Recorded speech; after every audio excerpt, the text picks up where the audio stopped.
Hi, this is Asa, and welcome to my audio experience. I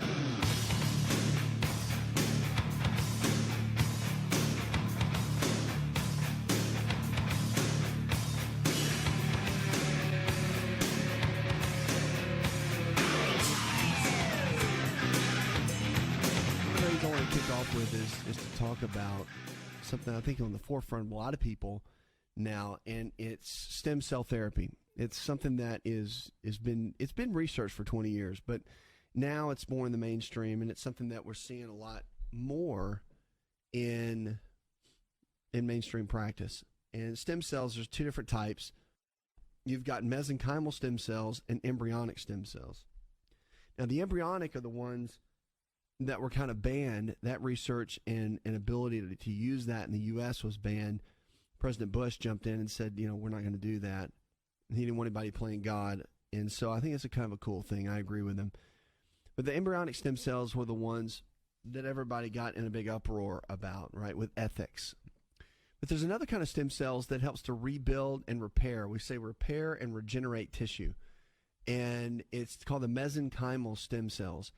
These little guys can go in there and they can rebuild things like cartilage. They can take a torn tissue and help regenerate it. There has been some studies that have been shown and research that have been shown that it potentially can help repair and regenerate lungs that are damaged, like with COPD. They're finding that people have seen great results with the pancreas, such as in diabetes. So there's a lot of promise with stem cells. And pain is another big one. So you start talking about pain of joints, spinal issues with degeneration of spinal joints, muscles, all of these kind of things. When you start seeing that, that's pretty amazing. Okay, so we're starting to see, even in the clinics that have been around, we have seen amazing, with our lifestyle providers, results with stem cell therapy. All right, so this is just a simple example. Okay, somebody has, maybe take somebody that's in their 60s or 70s and they've got complete degeneration in the knee. If you look on the film, look on X-ray and MRI, you're going to see a joint space that's almost what they call bone on bone. You ever hear people talk about that? Having bone on bone? Well, and that's when they start talking about knee replacement, which is a huge surgery. It's massive. Matter of fact, most surgeons will want you to watch some form of video and educational format just to understand what you're undergoing with a complete knee replacement, because it is a big deal. All right. Now, what's interesting, though, is that stem cell therapy, stem cells can give you life back to a joint that's been torn down, because it actually uses your own cells, your own stem cells, to go back in, and it's re-injected. So the stem cells are taken out of the body, usually in the bone marrow or the fat tissue in the body, the adipose tissue as we call it. It's then processed and then what we call spun down, and there's a process to it. And then it's re-injected into the troubled area. Stem cells go in and help to repair and regenerate. So with cartilage, they can help rebuild cartilage. Muscle repairs muscle tissue and can give life. So there was a 65, 70-year-old man in one of our lifestyle provider locations that had almost, it was pretty much bone on bone, and within a 4 to 6 month period, almost had a 1/4 inch regrowth in the joint space, and went back to not just normal activity, but superseded his activity into, levels that when he was in his 30s and 40s. Is that real? It's real. And is it happening? Yes. And they've been doing it in Europe for a long time. It's not like it's some brand new discovery. It's just been the United States and been what they call FDA cleared over, say, the last 5 years or so. So you're starting to see a lot of these pop up, and a lot of people doing really well with them. So stem cell therapy is something that I think is a real viable option for people. Do your research and find places that you can go to and get good information about it. Talk to doctors that are trained in it, that understand it and use it and have been using it in clinical practice. But it's amazing. It really is. And it's something that you should look at for a variety of reasons, because it just brings health. It is a future called regenerative medicine. It's a field. But I really believe it's a huge future in medicine that gives people back quality of life. And that's really what we're about on this show, and really in the style of what I like to teach, is what type of healthcare can give people higher quality of life. Because at the end of the day, that's what we all need, right? We want to thrive. We want to live well. We want to have good energy. We want to have good relationships. And we want to we want to be able to squeeze everything we can out of every day. And if you have low energy, you feel terrible, you ache and you hurt, then life is just not that much fun. So we want to figure out ways to give you a higher quality of life. That's what we do here on the show, and that's what matters. Stem cell therapy is pretty amazing. 888-283-7272. That's 888-283-7272. Give us a call. Go to the website. Let's get on the phones and talk to Tommy. Hi, Tommy. I have no cartilage on the outside of each knee. Other than knee replacement, I'm wondering what would be a good, appropriate solution, temporary solution for this. I think exactly what I'm talking about, stem cell therapy. I think it's a perfect option. And again, if you need help with that, just let us know and get you somebody that can give you a consultation and just help you. There's a lot of great clinics around the country right now that are doing it. But stem cell therapy is fantastic because you can do things like Halgan, okay? There's hyaluronic acid. You can inject it. It's been approved by Medicare and all that for a long time. But hyaluronic acid is a natural substance. I like it, okay? I really do. I'm a fan of it. I think it works great, but it's temporary. It will go in and create cushioning inside of a joint like a knee, but it wears off in 6 months. You know, it's not something that goes in and repairs the tissue. The thing about stem cells is that when you use stem cells, it goes in and will actually repair and regenerate and rebuild the tissue. And when you do something like that, it's a game changer. When you go in and repair and regenerate the tissue, it is an absolute game changer for what we're talking about. And so with you having, when you say you have no cartilage, let me tell you something, you got a little bit of cartilage on both sides, right? And so all the body needs stem cell wise is to be able to go in and lock into those areas, and it can really repair and rebuild. And that's the ultimate key. You get in and get the body to do that, you're off and running. And literally, it may take, now here's the thing, 90 days to 6 months before you start even seeing anything. So that's the one thing with stem cells. Like if you get a treatment done, it's not like tomorrow you're going to feel amazing. It's going to take some time. However, those effects are lasting. And the worst case scenario about stem cells is this. People say, well, is it going to hurt me? Well, that's the great thing about it, because a bad surgery can make things worse, right? So if you get a surgery that's botched up, then that can really create a lot of challenges for you and your health. But the great thing about stem cell is that you're either going to get better or nothing's going to happen. So they'll either work or they won't. And so you just have to kind of understand that. But the good news, what I love about it is it's hope-filled. It gives you an amazing opportunity to have a higher quality of life. And it's not expensive. Really, it's not. I mean, the prices and all that, it's out of pocket. Insurance does not cover it, okay? For the most part. They haven't yet. We hope they will. But it's pretty amazing, and it's very inexpensive compared to surgery, and it's a great option for better quality of life. 888-283-7272. We'll be right back. Hi, it's Asa. I'm giving you a copy of my best-selling book for free to help you in your health journey today. I'll pay for the book. All you do is just cover the small shipping and handling costs. Go to asarx.com and get your free book today.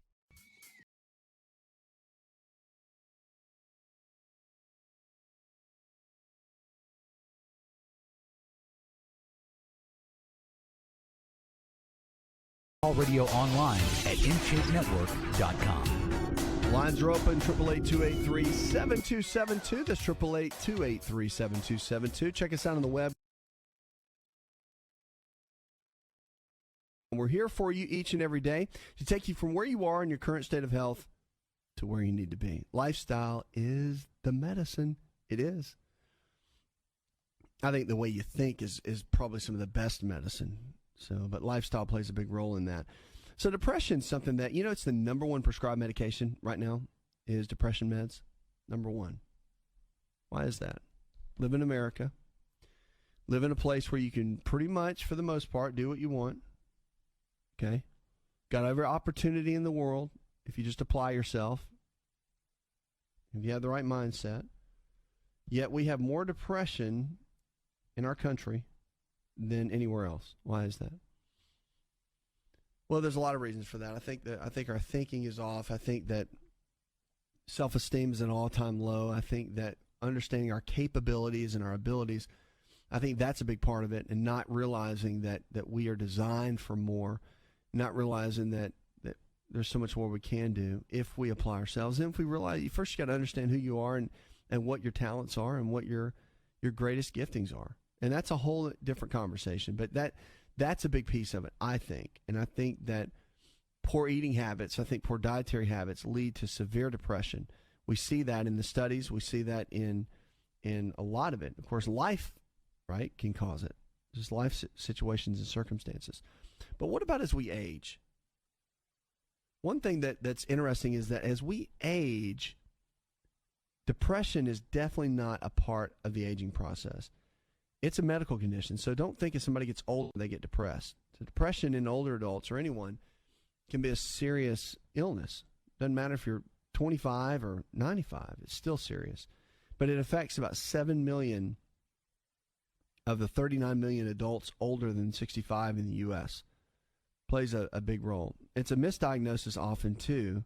So the older adults can mask the depression by complaining of a physical problem, so it's harder to diagnose. According to the National Institutes of Mental Health, typical signs of depression in the elderly: sleep issues, which is too little or too much sleep, decreased pleasure and interest in previously enjoyed activities, decreased energy or concentration, an increase or decrease in appetite, feelings of hopelessness or helplessness, thoughts of death or suicide, and self-destructive and suicidal behavior.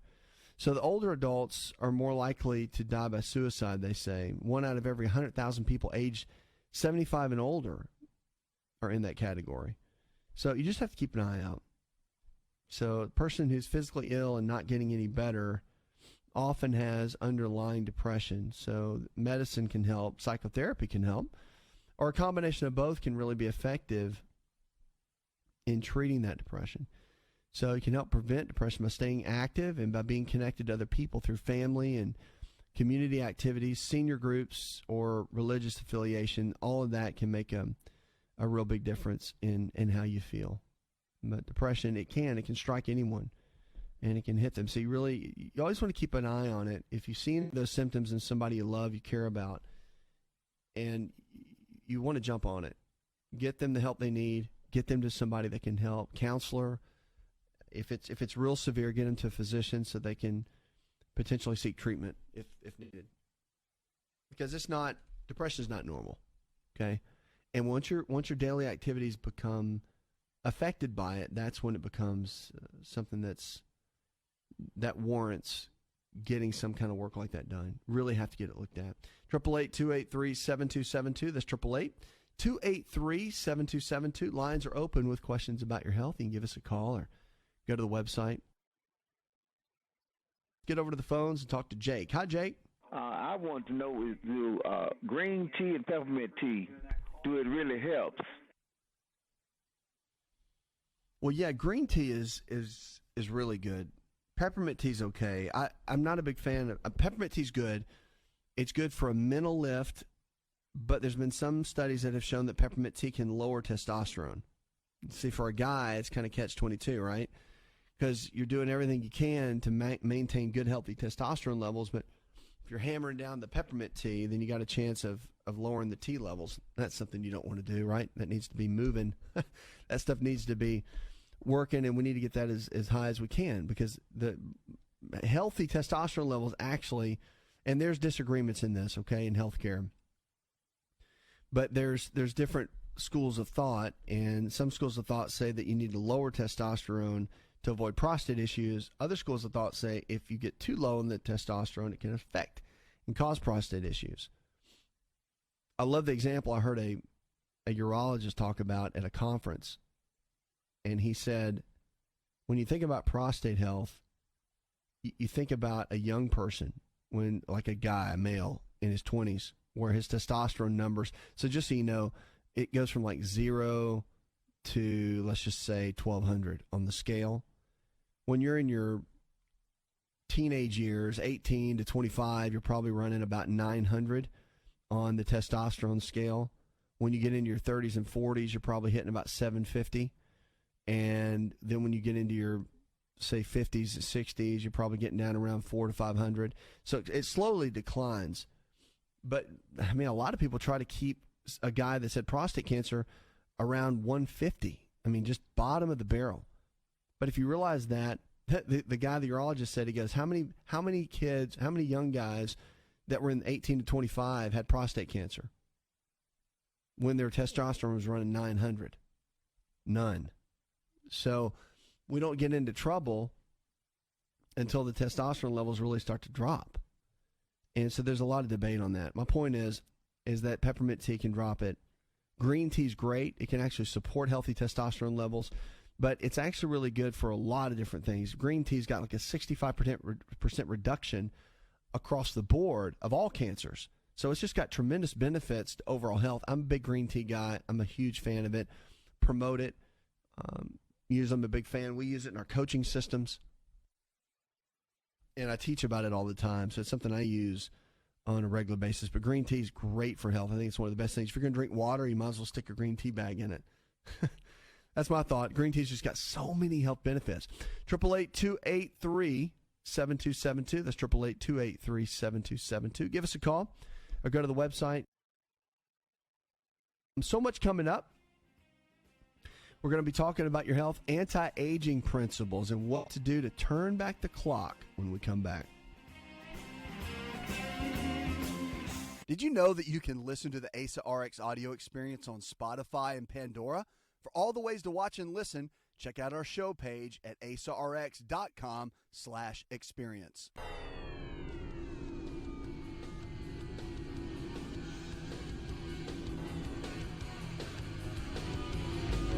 To find out more, visit the show online, InShapeNetwork.com. Lines are open, 888-283-7272. That's 888-283-7272. Welcome back to the show. Check us out on the web. We're here for you each and every day, whether you're absolutely thriving or challenged in a hospital bed. Don't you ever give up. Don't give up. The one thing we have every single day is we have hope. And if you lose your hope, you're going to lose everything. Hope is the key. Hope is what tells you that you can make it. Hope's what tells you that you can go to the next level. Hope's what tells you can get out of that bed. Hope is what tells you that it's not over. Hope is what tells you that just because your dad died at 55 doesn't mean you are. Hope's what tells you that even though life can be tough, there's a better day coming. That's what hope is. So in healthcare, just like life care, you can't lose hope. It is the key that will pull you through every single time, every single day. And that's the truth. 888-283-7272. If you're a senior, which we got a lot of seniors now, and you have diabetes, the fracture risk is really high. So if you're at increased risk for fractures, then usually over the age of 65, type 2 diabetes, you're going to have a higher risk of fracture. And one of the things you can do to avoid that is get a test done by your physician, and they can check on your vitamin D levels. Now, vitamin D is a real key for increasing bone density and avoiding fractures. And vitamin D, not only is it powerful in what it does, but also you got to look at vitamin K2. And the vitamin K2 is what helps to absorb the vitamin D. You really want to take those two together. It makes a tremendous difference in your overall health. I would have that checked out for sure. It can make a big difference. So get testing done, a blood test, by the way, with your physician, and have them take a look at it, because vitamin D levels usually run really low. Matter of fact, at the age of 50, we lose our ability to utilize vitamin D. So really have to get in and see a difference on that. Vitamin D plays a big, big role. 888-283-7272. That's 888-283-7272. You can give us a call.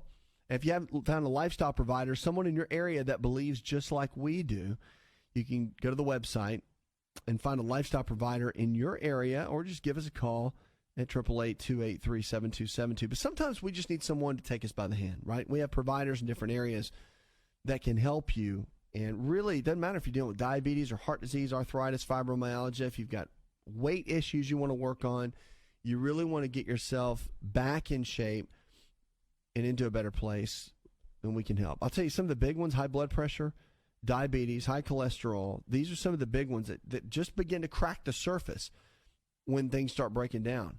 That's what you have to look at. So getting the body to balance is a major key for that. 888-283-7272. That's 888-283-7272. Let's get on over to Francine. Hi, Francine. I don't know exactly what goes on with me. I may not have anything wrong with me. I don't know. I could have a stomach issue. I could be lactose intolerant. I don't really know what goes on with my body. I'm 26 years old, and I just want to know what am I doing wrong? Like, I love salads, and I do eat my greens. Maybe not as much as the healthy food, but I do try to eat meats and stuff. And I just don't understand what I'm going wrong. I get real bad, painful stomach cramps, and it's really painful to the fact where if I have to go to the hospital sometimes, and I just really would like some help to figure out what's going on with me. I don't feel like I'm eating enough, or maybe I just feel like I'm underweight, and I just really need some help. I'm 26 years old again, and I feel like I really want that help to be eating healthy like everybody else, and I want to stay as young as I can possible. Well, number one is you're young. I mean, you're 26, okay? The good thing about that is that when you start having issues, especially digestive issues, that early, it's usually something, well, it's a combination, okay? Because the gut and the brain are connected. So usually there's something happening between both of those. So there's what we call a gut-brain connection. So either there's a lot of pent-up emotional stress that you don't realize is there. Maybe it's from the past. Maybe it never got dealt with, whatever. And it could be a combination of just poor eating habits, things that you just don't realize. Like you may think granola bars are healthy, or you may think that eating a lot of bread is okay. And maybe your body just doesn't handle it that well, and it converts that into making low energy levels and digestive related conditions, right? If you drink a lot of milk and your body doesn't process milk well, there's a protein in milk called casein, and some people just don't break it down well. It's no big deal. Some people just don't need to drink milk or have any kind of dairy products. So it's figuring that out. It's not that you are very young, and sometimes when you're young, you don't feel good. You feel old, right? So that's something that can easily happen. But one thing I can tell you is to make sure I would go see a GI doctor, gastroenterologist, and you may have to get a referral from your primary care doctor, whatever. I would have them look at it, okay? Just have a look. I'm a big specialist guy. I think they're important. But I'd get your GI doc and just have them talk with you and get some testing done, make sure everything's clear. And if they say everything's clear, if they don't work with you on your diet, and some don't, some they just do what they do and they don't get into all that, that's okay. But I would definitely get with someone that can really focus on building an anti-inflammatory based diet that will have the different tools in it to kind of balance out your system, and they can help cut down the inflammation, but also get you to a place where it can work better.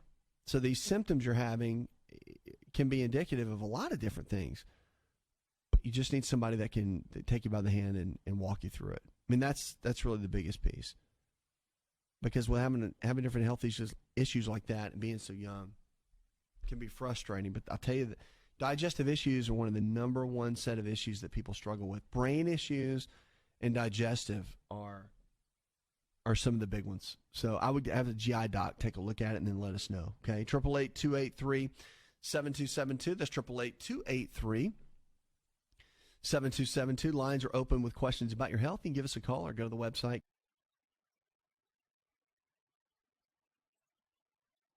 Now, sleeping is a big deal. Did you know that? Now, I've changed my tune on that. Matter of fact, the research has said for so long 7 to 9 hours of sleep is good. But we found some other situations about sleep. So actually sleeping too long, past 9 hours, can increase your risk for stroke, and that's not good. And sleeping too little, say under 5 hours, can start shutting down your hormone system. That's not good. So there's a sweet spot between about 6 and 8 hours that is really the best for optimal health. And the one thing about sleep is you can't really catch up on it. You know, we always say, well, I'll catch up on the weekend. You don't ever catch up on sleep. Once that night's passed, once that day's passed, you've missed it. And the reason sleep's important for a lot of reasons, but one is that it dumps out toxins, it resets the system, it allows the cells to recover and regenerate at a good level. So that's one of the things. You've got to get into a good sleep schedule and a good sleep pattern to really have optimal health. I think it's one of the big ones. So there's 3 key areas if you want to get healthy and you want to get fit. I think number 1 is nutrition, but without a shadow of a doubt, if your nutrition's not right, you're not going to have optimal health. It's just impossible. Number 2 is recovery. Your recovery of the daily life stressors, your recovery of if you exercise a lot, you're an athlete, or if there's a lot of stress at work and you sit a lot, you got to have some kind of recovery method for your body. And then your exercise is third. Have to get it. I don't care how much you work. I don't care if you're a factory worker. Doesn't matter. I don't care if you think gardening is working out. Let me tell you something right now. Gardening is not exercise. Gardening is sitting on your knees and pulling weeds or whatever you're doing. And don't get all offended, but it's not exercise. Okay, you got to get out and you got to move and you got to sweat. And it doesn't matter if you're 85 and you say, "Well, I'm too old." No, you're not. If you're telling yourself you're too old, I see people 35 saying they're too old. So it's just more of a mindset with what you do. But those 3 areas are going to be the biggest key. But your sleep patterns are important. And I would develop a routine, number 1. Got to get on a sleep schedule. Doesn't matter if you go to bed every night at 10 or 11. You want to start cutting the lights out. That's a big one. All right, cut the lights out. If you want to reset your clock, you want to start cutting the lights down around 7 or 8 o'clock at night. And I wouldn't do any blue light. I wouldn't do any screens. Don't do them in bed. Don't get on your phone in bed and start looking through everything. You want to get through with all that. Any kind of computers, it's called blue light that comes from the screen. Now, they've got a blue light cutoff on your phone you can do. And if you have to be on your phone, that's a good option. I would put that option on, though, around 7 o'clock at night so that what your mind or what your eyes are looking at will really begin to shut that down. Because it does. It makes a big difference overall. And when you start cutting out the blue light and you get into a good sleep pattern and you structure yourself in a way, you're going to increase your overall health. And when it comes to sleep, it's one of the biggest keys. I mean, they're finding now that if your sleep patterns are disrupted continually, it can lead toward Parkinson's disease. It can lead toward dementia. It can lead toward cognitive breakdown. So it's a big part. And I say that a lot of times if you can't get someone's sleep right as a doctor and you're working with them clinically, I don't think you can get a lot right. I think the sleep pattern has to come in first and get corrected before everything else. And if you can get the sleep dialed in, then you can really win the battle. That's where the battle is the challenge is with sleep issues like that. So we want to help you any way we can. We will. I've got articles on that, by the way, in detail on the website. 888-283-7272. That's 888-283-7272. More questions about your health when we come back. Hi, it's Asa. I'm giving you a copy of my best-selling book for free to help you in your health journey today. I'll pay for the book. All you do is just cover the small shipping and handling costs. Go to asarx.com and get your free book today.